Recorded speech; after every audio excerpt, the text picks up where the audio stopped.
더욱 바르게 반응하기 위해서 이토록 몸부림하는 거 하나님 아시잖아요. 그런데 저 껍데기 신앙, 저 기복적인 저 신앙, 그런데 하나님 저는 더 승승장구하고 하는 일마다 성공하고 왜 그렇습니까 하나님?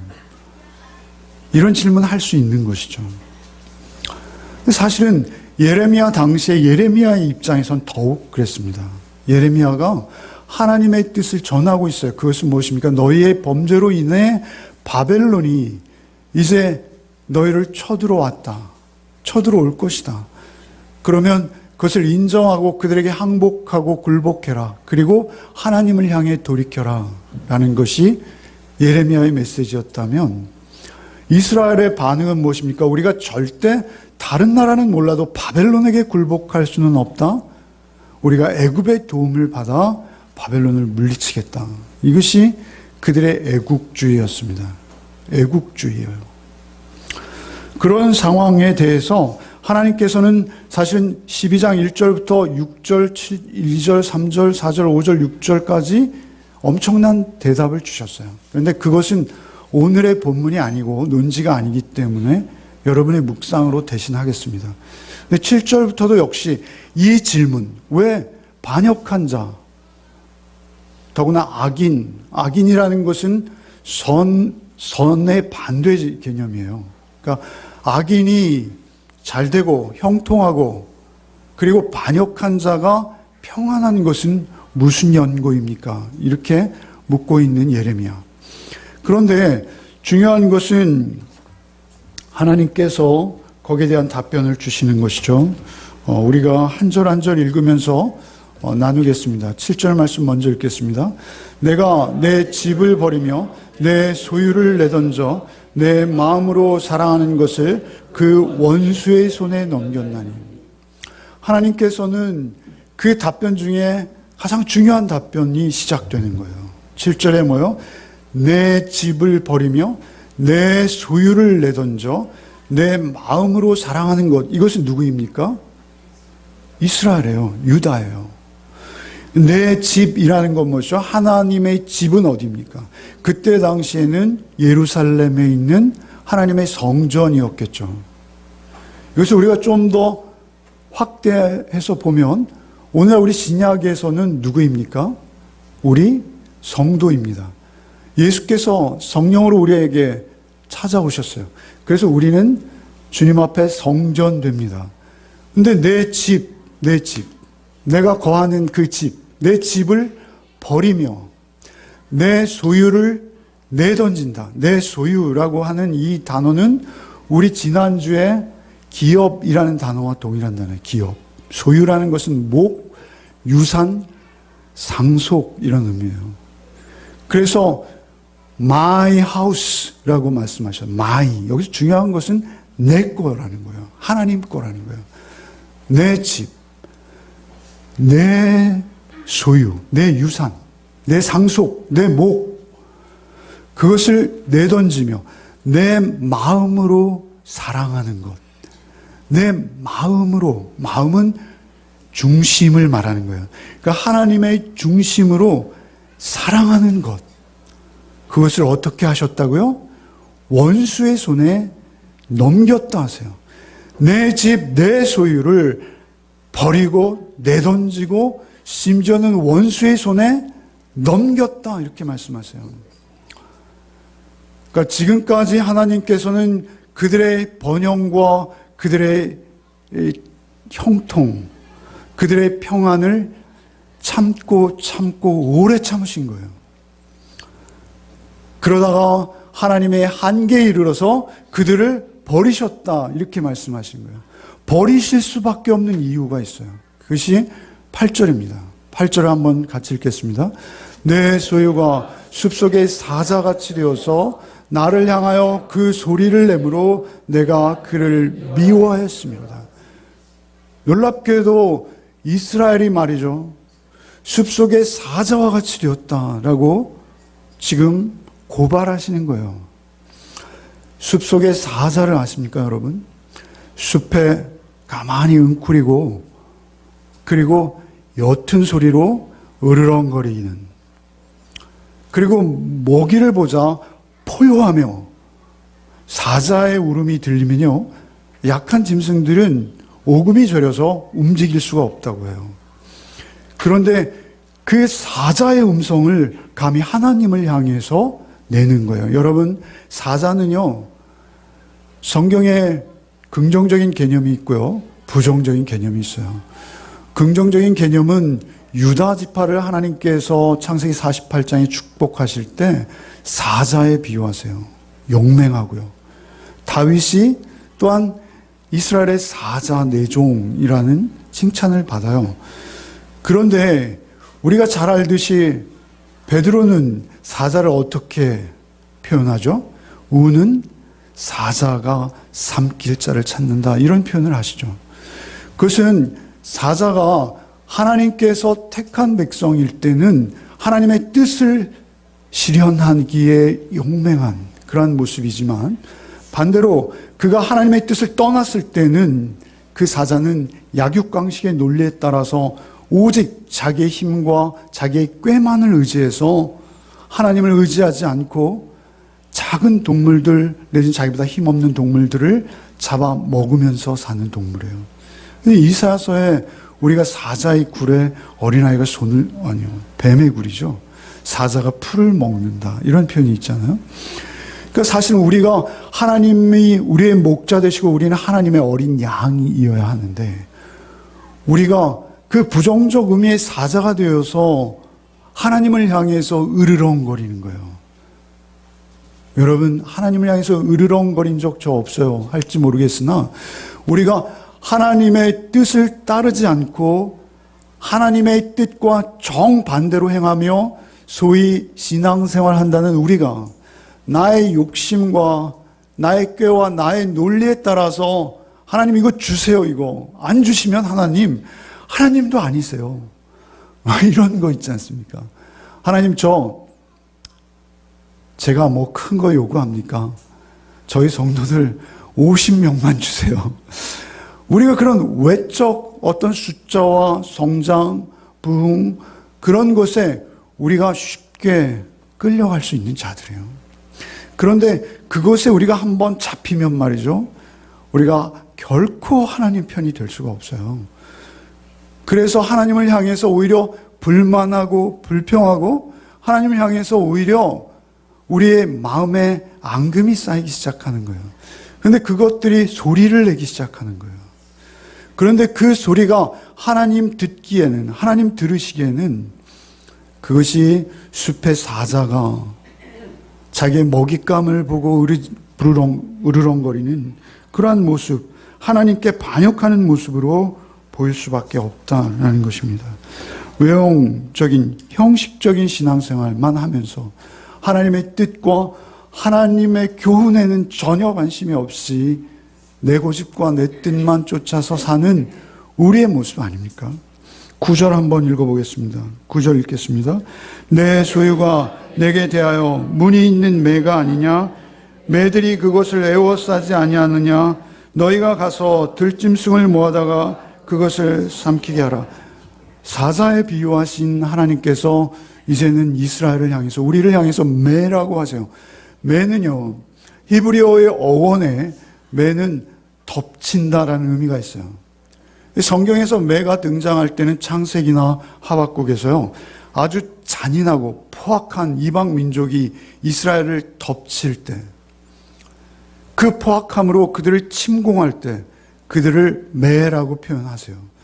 그런데 이스라엘은 하나님의 논리에 따라서, 하나님의 가르침에 따라서, 하나님의 말씀에 따라서 하나님의 뜻에 순종하는 삶으로 하나님의 가치를 쫓아야 될 그들이 세상의 논리와 세상의 가치를 쫓는 거예요. 그래서 매가 되어버린 거예요. 그런 매가 되어버린 그들이 결국은 그 세상의 논리에 의해서 세상의 열방들, 세상에 더 힘 있는 매들, 그들에 의해서 결국은 희생된다라는 것이죠. 맹수, 맹금류.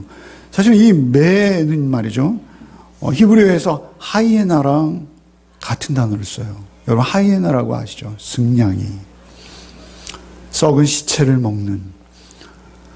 그렇게 그들이 세상의 논리를 따라서 우상을 섬기기 시작하자 그들은 사실 그 우상의 먹잇감이 되는 것, 그것과 동일한 이치예요. 그렇게 그들이 역시 약육강식의 논리에 따라 종교적인 행위는, 제사는 멈추지 않는데 그들은 오직 우상의 마음을 빼앗겨버린 상태이기에 세상의 논리와 세상의 힘의 그 논리에 따라서 그들이 살아가다가 결국 그 힘에 의해서 둘러싸임을 당하는 거예요. 10절 한번 읽어보겠습니다. 많은 목자가 내 포도원을 10절 많은 목자가 내 포도원을 헐며 내 몫을 짓밟아서 내가 기뻐하는 땅을 황무지로 만들었도다. 여기서 많은 목자는 두 가지 해석이 가능해요. 제가 보는 주석들에 의하면 어떤 주석은 목자라는 표현이 이스라엘 지도자를 일컬어요. 성경에서. 그렇죠? 그래서 이스라엘 지도자로 말하기도 하고요. 또 어떤 성경에는 이방의 왕들을 지칭한다라고 풀이하는 성경도 있어요. 근데 저는 둘 다 적용이 가능하다고 봅니다. 중요한 것은 많은 목자가 내 포도원을 헐며 내 몫을 짓밟아. 내 포도원, 하나님께서는 좋은 포도를 갖다가 그 젖과 꿀이 흐르는 땅에 심으셨죠. 근데 그것이 이방에 먹지 못하는 들포도가 되었다라고 말씀하시지 않습니까? 그렇듯이 많은 목자가 내 포도원의 그 울타리를 헐며 이미 그 포도원이 포도원으로서의 가치를 상실했어요. 내 몫을 짓밟아. 내 목 역시 내 기업, 내 소유, 동일한 단어입니다. 짓밟아서 내가 기뻐하는 땅, 그것은 누구죠? 우리 하나님이 기뻐하는 땅, 우리의 마음이에요. 우리의 영혼이에요.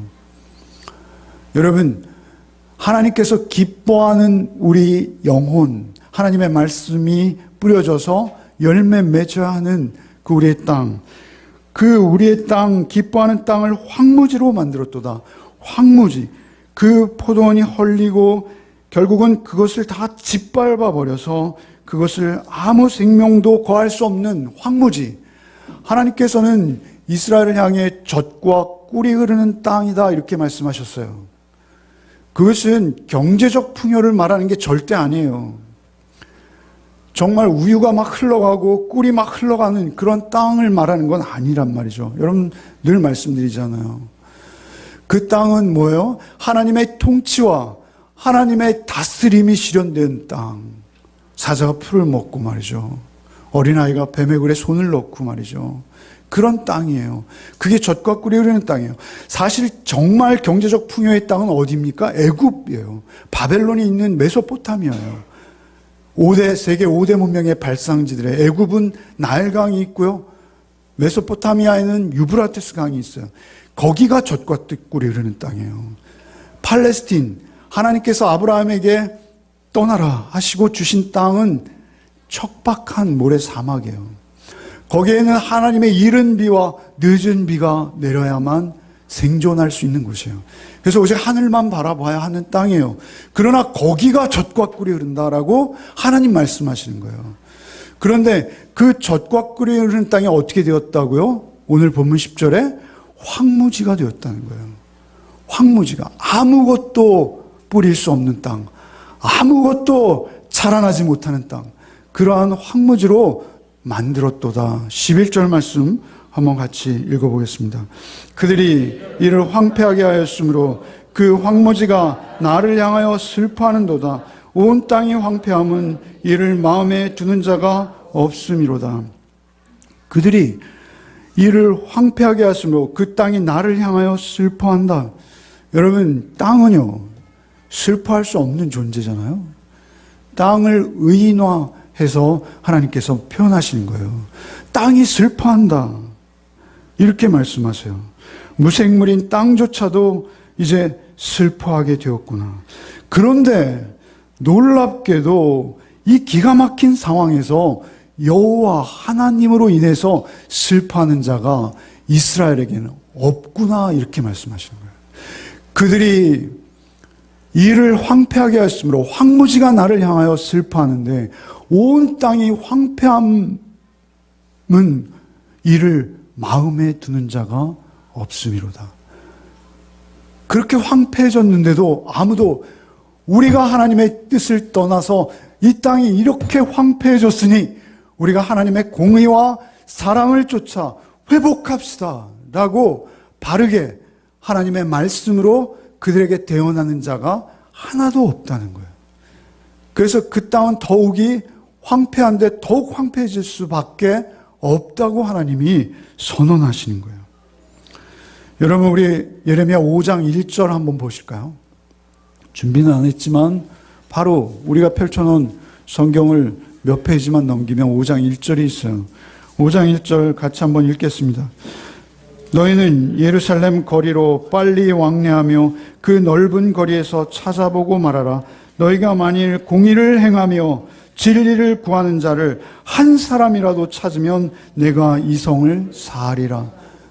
그러니까 하나님께서는 하나님의 말씀의 대언자 예레미야의 선언에 반응하는 한 사람을 찾고 계신 거예요.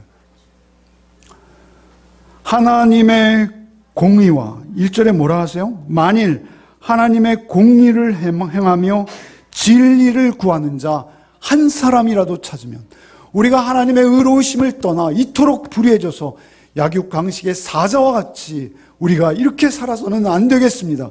우리가 우상을 쫓고, 그 예레미야서에 계속 반복해 등장하는 우상은 뭐예요? 금으로 만든, 은으로 만든, 그리고 자색, 붉은색과 홍색 염료, 아주 값비싸서 구할 수 없는 그 염료로 멋지게 단장한 그 화려해 보이는 우상, 너의 눈을 그렇게 유혹하는 그것을 따라서 사는 것이 아니라 우리는 하나님을 따라 살아야 되는데, 우리가 하나님을 배반하고 이로 인해서 이 땅이 이리도 황폐해졌는데 우리가 왜 우상을 쫓고 있는 것이냐라고 그렇게 선언하는 자, 그렇게 외치는 자가 하나도 없다는 거예요. 하나도. 그 예레미야의 선언을 따라오는 자가 한 사람도 없었다는 거예요.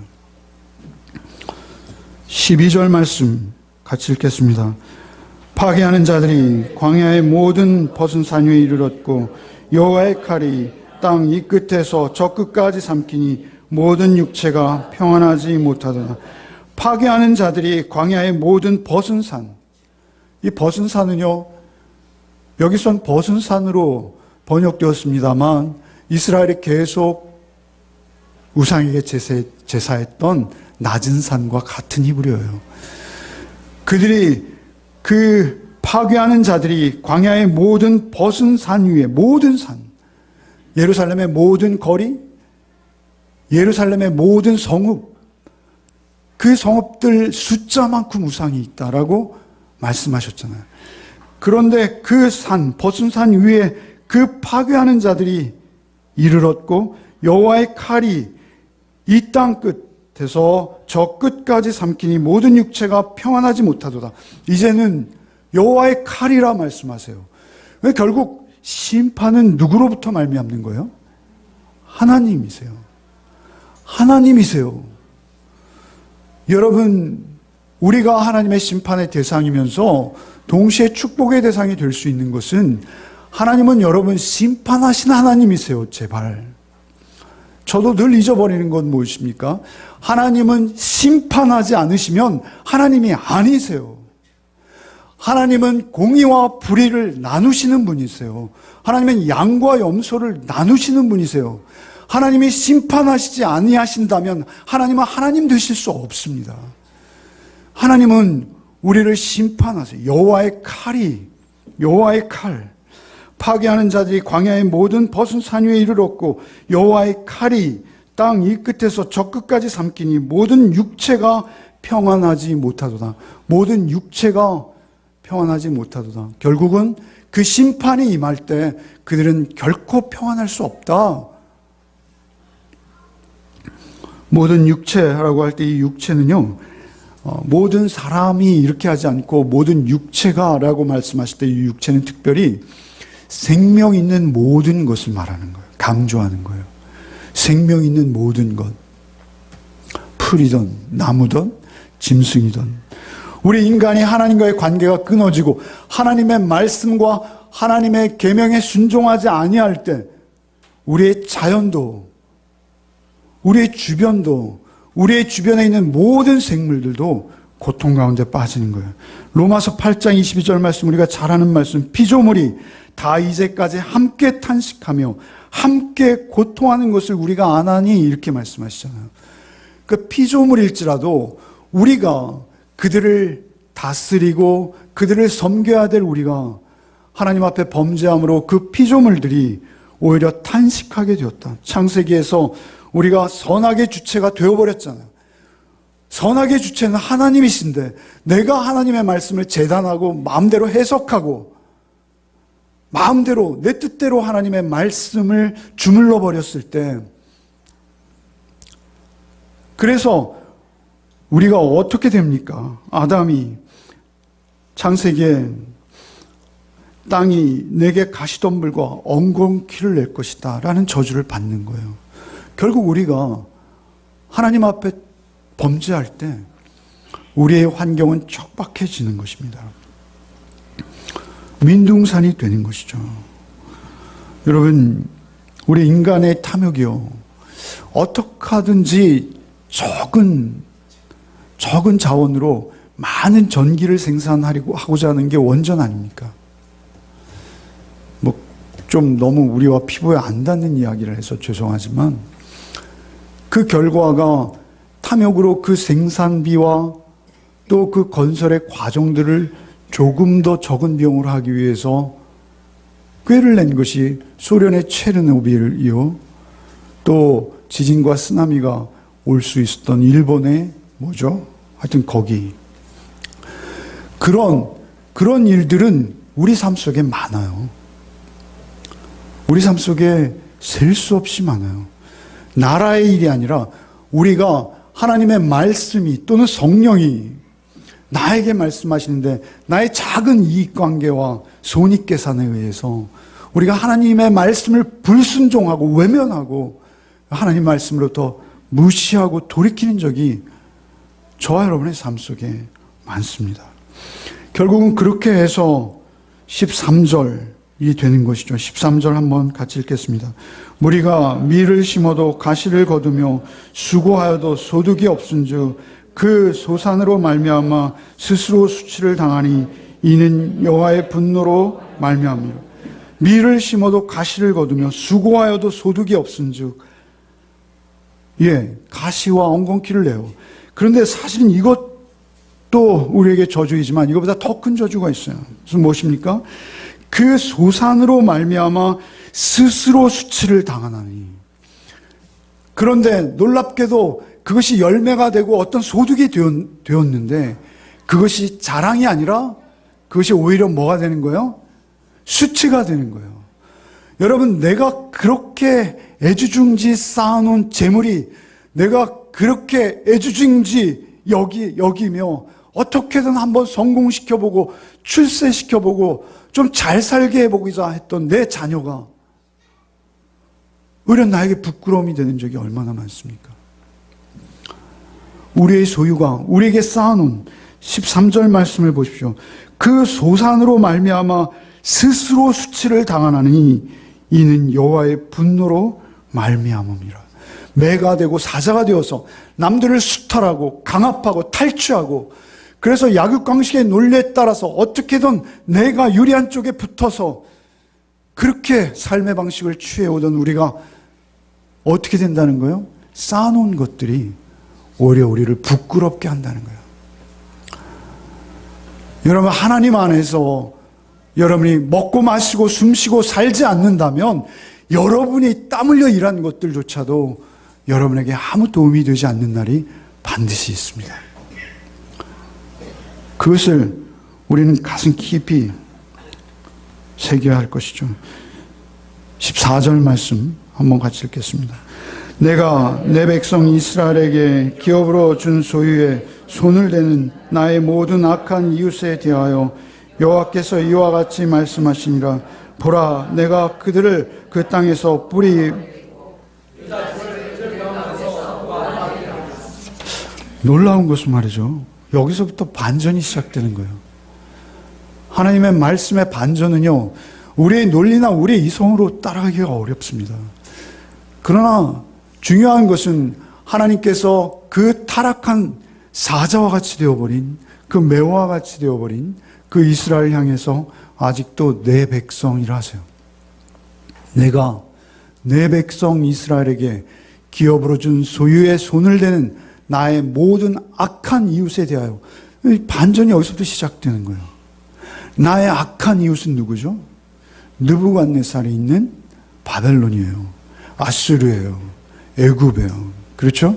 그런데 그 나의 모든 악한 이웃, 나의 모든 악한 이웃, 좀 이상하지 않습니까? 어감이? 하나님께서 그 악한 자들을 이웃이라 하세요.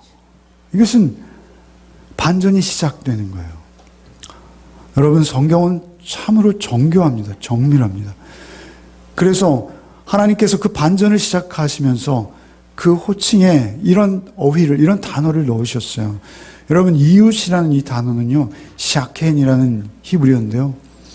이 단어는 출애굽기에 보면요, 출애굽기에 보면 6월절에 그들이 어린 양을 잡잖아요. 양을 잡는데 우리 식구가 둘 뿐이에요. 그래서 한 마리를 잡아야 되거든요. 한 마리를 잡으면 다 먹을 수 없어요. 그러면 그거 누구랑 나눕니까? 이웃이랑 나누는 거예요. 성경에는요, 먼 친척보다 이웃이 낫다라는 표현이 등장하죠. 주님께서 오셔서 우리를 이웃이라 하세요. 그리고 그 이웃들 중에 누구를 부르세요? 맹인을 부르시고요, 창녀를 부르시고요, 세리를 부르세요. 근데 중요한 것은 주께서 우리를 부르시고 이웃이라 하시는데, 우리를 그 악한 느부갓네살 이방을 말이죠, 그 악한 이웃을, 악한 그들을 이웃이라 부르세요. 내가 내 백성 이스라엘에게 기업으로 준 소유에 손을 대는 나의 모든 악한 이웃에 대하여 내가 그들을 그 땅에서 뽑아버리겠고 유다 집을 그들 가운데서 뽑아내리라. 그런데 중요한 것은요, 하나님이 우리를 새롭게 하실 때요, 반드시 우리가 거쳐야 되는 과정이 있어요. 그것은 무엇이죠? 뽑히는 과정이에요. 뽑히는 과정. 근데 하나님께서는 그것을 뽑아버리겠다라고 말씀하세요. 뽑아내리라. 뽑아내리라. 그런데 이미 반전은 시작되었어요. 여러분, 15절 한번 읽어보겠습니다. 15절 함께 이제 깨십시오. 이제 깨셔서 15절을 한번 크게 읽겠습니다. 15절 읽겠습니다. 내가 그들을 뽑아낸 후에 내가 돌이켜 그들을 불쌍히 여겨서 각 사람을 그들의 기업으로 각 사람을 그 땅으로 다시 인도하리니. 여러분, 내가 그들을 뽑아낸 후에 내가 돌이켜. 하나님께서 돌이키신대요. 여러분, 금요일 날 저희가 묵상한 말씀에 이 슈브, 돌이킨다는 단어를 설명드렸어요. 그리고 제가 이 슈브라는 단어를 여러 번 설명드렸어요. 돌이킨다는 것은 영어 성경에 return이라고 되어 있는데, 이것은 내가 그냥 마음으로 저 죄인이에요, 예수 믿고 돌아서요 라는 것이 아니라, 돌이킨다는 것은 나의 삶이 변하는 거예요. 나의 행위가 변하는 거예요. 나의 선택과 판단이 어제와 오늘이 달라지는 거예요. 그게 돌이키는 건데요, 하나님께서 돌이키실 일은 없어요. 하나님께서 회개하실 일은 없어요. 그런데 하나님이 리턴 하시겠대요. 이게 슈브라는 단어예요. 내가 내 백성 이스라엘에게 기업으로 준 소유의 손을 대는 나의 모든 악한 이웃에 대하여 내가 그들을 그 땅에서 뽑아버리고 유다 집을 그 가운데서 뽑아내리라. 그런데 15절에 내가 그들을 뽑아낸 후에 내가 돌이켜 그들을 불쌍히 여겨서. 여러분, 우리가 하나님 앞에 구원받는 조건은요, 하나밖에 없어요. 여러분, 우리가 하나님 앞에 구원받을 수 있는 이유는요, 하나밖에 없어요. 하나님이 조건 없이, 하나님이 돌이키셔서 우리를 불쌍히 여겨주시는 그 길 외에는 없어요. 이것이 성경에 계속 반복되는 하나님의 긍휼, 하나님의 자비, 하나님의 은총인 거예요. 하나님께서 돌이키셔서 내가 그들을 불쌍히 여겨, 긍휼히 여겨. 15절에 내가 그들을 뽑아낸 후에 내가 돌이켜 그들을 오히려 불쌍히 여겨. 불쌍히 여겨. 그들은 누구입니까? 불쌍히 여김을 받는 대상은 말이죠. 불쌍히 여김을 받는 대상은 바로 그 악한 이방이에요. 애굽이에요. 바벨론이에요. 그런데 그들을 돌이켜. 그들도 돌이켜. 그들을 불쌍히 여겨. 각 사람으로 그들의 기업으로 각 사람을 그들의 땅으로 다시 인도하리니. 이 불쌍히 여김을 받으셨습니까? 우리는 그 불쌍히 여김을 받는 길 외에는 구원의 길이 없음을 분명히 아셔야 합니다. 그 불쌍히 여김으로 말미암아 그들이 돌이킨 결과 16절입니다. 16절 한번 같이 읽겠습니다. 그들이 내 백성의 도를 부지런히 배우며 살아있는 여호와라는 내 이름으로 맹세하기를 자기들이 내 백성을 가리켜 바알로 맹세하게 하건 같이 하면 그들이 내 백성 가운데 세움을 입으려니와 그들이 내 백성의 도를 부지런히 배우며 돌이킨 그들이 보이는 반응은 무엇이냐면요. 내 백성의 도를 부지런히 배우며 부지런히 배운다는 건 무엇이죠? 여러분 말씀은요 부지런하지 않으면요 여러분의 것이 되지 않아요. 말씀은 여러분이요 공정하고 여러분의 마음과 여러분의 생각 그때 묻은 모든 우리의 오염된 마음들을 다 내려놓고 맑게 씻지 않으면 말씀 안 들려와요.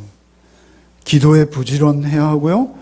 말씀을 읽기에 부지런해야 하고요. 큐티하고 묵상하는데 여러분 열심을 내야 돼요. 그런데 그들이 결국 내 백성의 도라는 것은 뭐예요? 내 백성의 도는 이스라엘의 도예요. 이스라엘에게 준 도, 이스라엘의 길이라는 거예요. 이스라엘의 길이 뭐예요? 이스라엘의 삶의 방식, 이스라엘의 삶을 살아가는 형태 그런 거예요. 그것은 원래대로 하면 하나님의 의도대로 하면 뭐예요? 하나님의 말씀을 따라 사는 거예요. 그 하나님의 말씀을 따라 사는 그 내 백성의 도, 곧 하나님의 율법, 하나님의 말씀이에요. 내 백성의 도를 부지런히 배우며 살아있는 여호와, 우상이 아니고 우상은 죽어 있는 거예요. 나무예요, 돌이에요. 우상은 은이에요, 금이에요. 우상은 자색, 홍색으로 공교히 염색한 값비싼 그 어떤 것이에요. 그런데 그것이 아니라 살아있는 여호와라는 내 이름, 하나님의 이름에는 하나님의 공의와 하나님의 사랑, 하나님의 긍휼, 하나님의 자비로우심, 하나님의 크심, 하나님의 창조주 되심, 그 하나님의 내 이름, 살아있는 여호와라는 내 이름으로 맹세하기를 자기들이 내 백성을 가르쳐 바알로 맹세하게 한 것 같이 하면, 그들이 예전에는 어떻게 했냐면요, 바알을 앞에 세워놓고, 바알은 우상이에요. 풍요와 다산의 신이에요.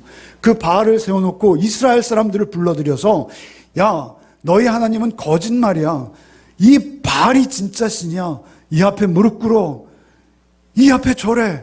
이 우상을 따라 살아야 되는 거야. 라고 그들이 이스라엘을 맹렬히 가르쳤어요. 그런데 지금 뭐라 하시는 거예요? 내 이름으로 맹세하기를 자기들이 내 백성을 가르쳐 바알로 맹세한 것 같이 이제는 아니야. 내가 잘못했구나.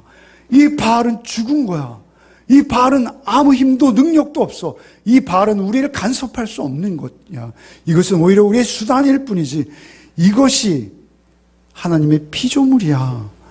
하나님은 살아계셔.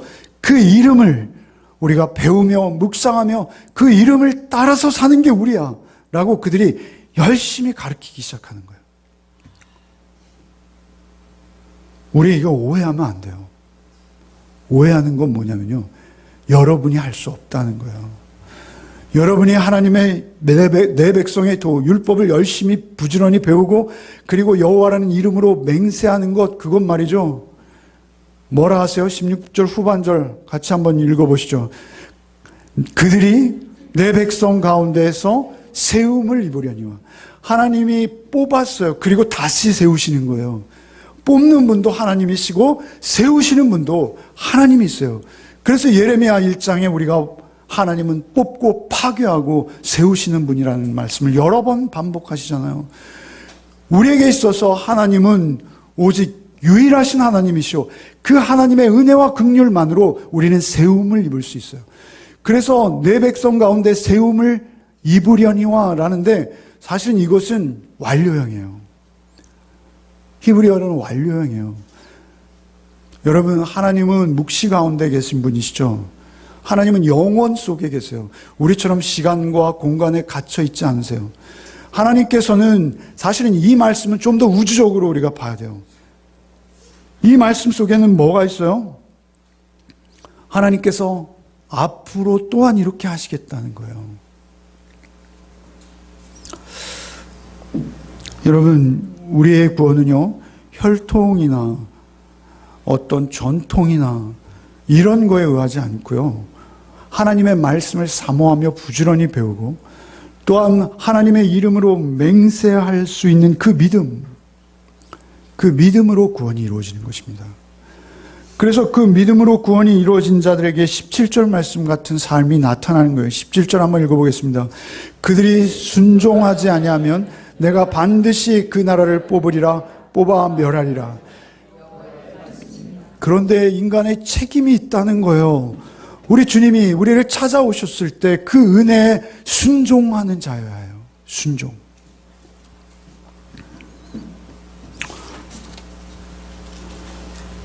놀라운 것은요, 여러분, 성경에서요, 구원 얻는 자들의 모습이 여러 모습으로 등장해요. 그런데 특별히 이방이 구원 얻는 모습은요, 유다인들이 어려울 때예요. 유다인들이 어려울 때. 여러분, 우리가 출애굽기에서 보았죠. 유다인들이 출애굽할 때 누가 따라오죠? 수많은 잡족이라고 표현했어요. 제가 그때 본문 강의하면서 말씀드렸어요. 수많은 잡족들이 따라와요. 여러분, 바벨론의 포로 생활할 때 있잖아요.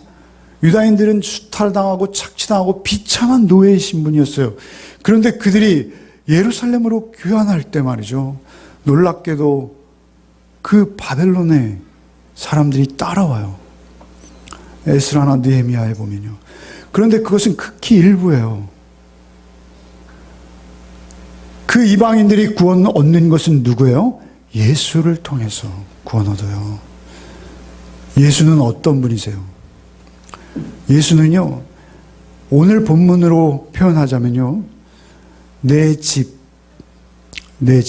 여기 7절에 이렇게 말씀하시죠. 내 집을 버리며 이렇게 말씀하시죠. 하나님께서 내 집을 버렸다 이렇게 표현하시잖아요. 하나님께서 그 예루살렘을 버리신 이유는 뭐죠? 유다인들이 범죄했기 때문에 버리신 거죠. 그렇죠? 그런데 하나님께서 범죄하지 않았는데도 버린 분이 있어요. 그분이 누구예요? 예수님이세요. 예수님이 우리를 성전 삼으시기 위해서 예수께서 오셔서 예루살렘 성전을 멋지게 지어놓은 것을 보고 저것을 헐라, 내가 3일 만에 다시 세우겠다 이렇게 말씀하시죠. 그것은 자기의 육체를 위하여 하신 말씀이라. 너무나 많이 드린 말씀이에요. 주님께서 자기의 죽음으로 자기 스스로를 헐어버리시는 거예요. 오늘 본문의 표현대로 하면 내 마음에 사랑하는 것을 그 대적의 손에 주었나니, 이런 표현이에요. 자기 아들을 아끼지 아니하고 우리 모든 사람을 위하여 내어주시는 그 하나님께서 자기 아들을 참 성전되게 하기 위해서 헐어버리시고, 그리고 우리를 초대하셔서 그분이 우리 안에 찾아오셔서 우리를 다시 당신의 집 삼으시는 거예요. 그게 복음이에요. 오늘의 본문으로 하면 뿌리 뽑고 다시 심는 것이요, 또 내 집이라는 표현대로 우리가 신약에 적용하면 예수께서, 아무 죄도 없으신 예수께서 내가 헐려야 되는데, 내가 그 범죄한 유다와 이스라엘처럼 피투성이가 된 채 그렇게 죽어가야 되는데 하나님께서 내 대신 죽으시는 거예요. 그분이 뽑히시는 거예요. 그분이 뽑히심으로 말미암아 우리에게 새 모형으로 찾아오시는 거예요. 여러분, 구약에서요, 그 잡족이라든지 에스라서나 느헤미야에 따라오는 그들 말고요, 저는 이 본문을 묵상하면서 참으로 아름다운 인물 하나를 만나요. 여러분, 그 모압의 여인 룻을 아시죠? 룻이요, 시어머니를 따라와요. 시어머니는요, 남편 죽고 두 아들 다 죽고. 여러분, 세상에 이처럼 가련한 여인이 어디 있습니까? 그런데 그 가련한 여인을 따라오면서 나오미가 야, 좀 따라오지 마. 너 시집 한 번 더 가. 뭐 이렇게 말하는 그 시어머니를 향해 룻이 이렇게 말해요. 룻이 가로되 나로 어머니를 떠나며 어머니를 따르지 말고 돌아가라. 강권하지 마옵소서. 어머니께 가시는 곳에 나도 가고 어머니께서 유숙하시는 곳에서 나도 유숙하겠나이다. 어머니의 백성이 나의 백성이 되고 어머니의 하나님이 나의 하나님이 되시리니. 그러니까 룻은 뭘 본 거예요? 나오미의 하나님을 본 거예요.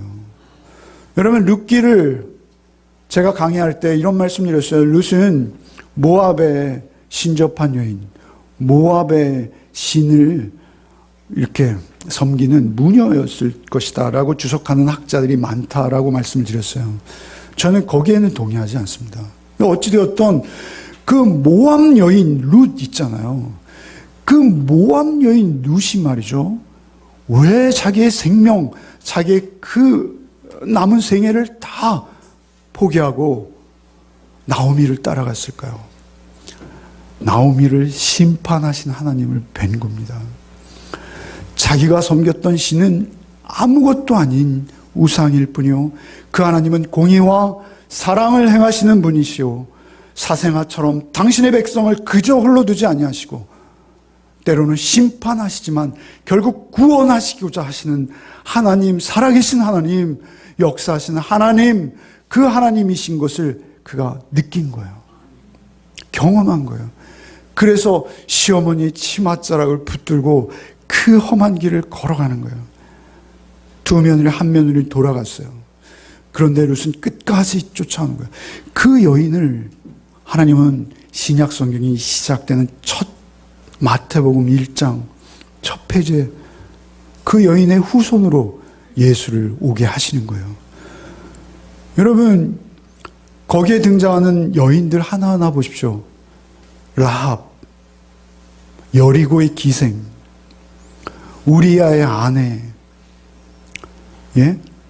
또 마리아는요, 동정녀로 아이를 낳는 거예요, 유대인으로서. 거기에 또 나오는 여인들 누가 있습니까? 다말, 시아버지 아이를 낳았어요. 그녀들은 세상적으로 보면 너무나 비참해서 어디 한 곳 얼굴 들 수 없는 여인들이에요. 그러나 하나님 앞에서 그들이 정직히 반응하고 하나님 앞에서 자기를 인정하며 하나님만을 위해서 그들의 삶을 순종해낼 때, 그들이 하나님의 도를 열심히 배우며 그 도를 가르치는 일에 자신이 섬겼던 바알이 아니라 그 하나님의 의로우심과 사랑하심을 선언하는 삶을 살고자 작정할 때 하나님께서는 그들의 후손으로 예수를 보내시는 거예요. 여러분, 이토록 은혜스러운 일이 어디 있습니까? 여러분, 이 예레미야 참으로 무섭습니다. 여러분, 요즘 묵상하시면서 얼마나 무서우세요? 그래서 저는 어쩔 수 없이 이 본문을 택할 수밖에 없어요. 그 무서운 심판 중에도 하나님은 우리를 향해 내 백성이라 하십니다. 내 악한 이웃이라고 하십니다. 그리고 그들을 향해서 끊임없이 예수 그리스도를 통해서 우리를 찾아오시기 원하십니다. 그 예수만 여러분의 길이 되고 빛이 되시기를 바랍니다. 말씀이 육신이 되어서 오신 예수가 하나님의 도를 배우는 것이 내 발의 등이요 내 길의 빛입니다. 오직 그 예수만 나를 구원하십니다. 하나님의 가장 큰 긍휼과 자비가 예수를 통해서 나에게 깨달아졌습니다. 그 고백이 여러분의 고백 되시기를 바랍니다.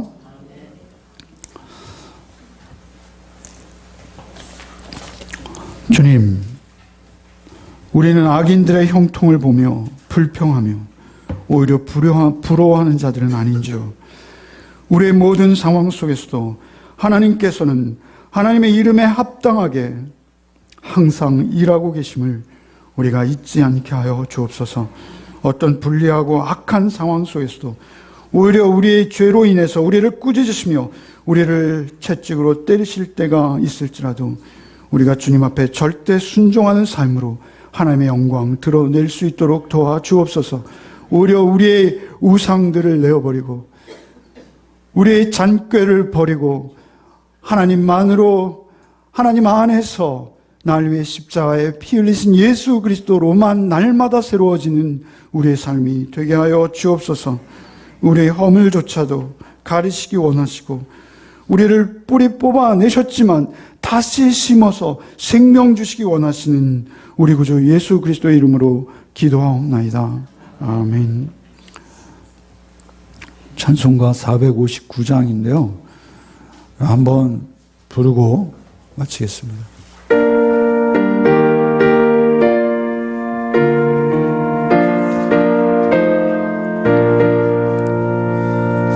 누가 주를 따라 섬기려는가? 누가 죄를 떠나 주만 따를까? 누가 주를 섬겨 남을 구할까? 누가 주의 뒤를 따라가려나? 부르심을 받아 주의 은혜로 주를 따라가네. 주만 따르네. 세상 영광 위에 따름 아니요 그 신사랑 위에 주만 따르고 주가 내려주신 은혜 힘입어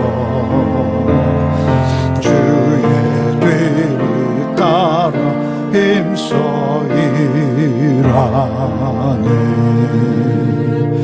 부르심을 받아 주의 은혜로 주를 따라가네. 주만 따르네. 환난 핍박 많고 원수 강하나 주의 용사도를 힘이 강하니 누가 이겨 넘어뜨리랴. 변함없는 진리 승리하리라.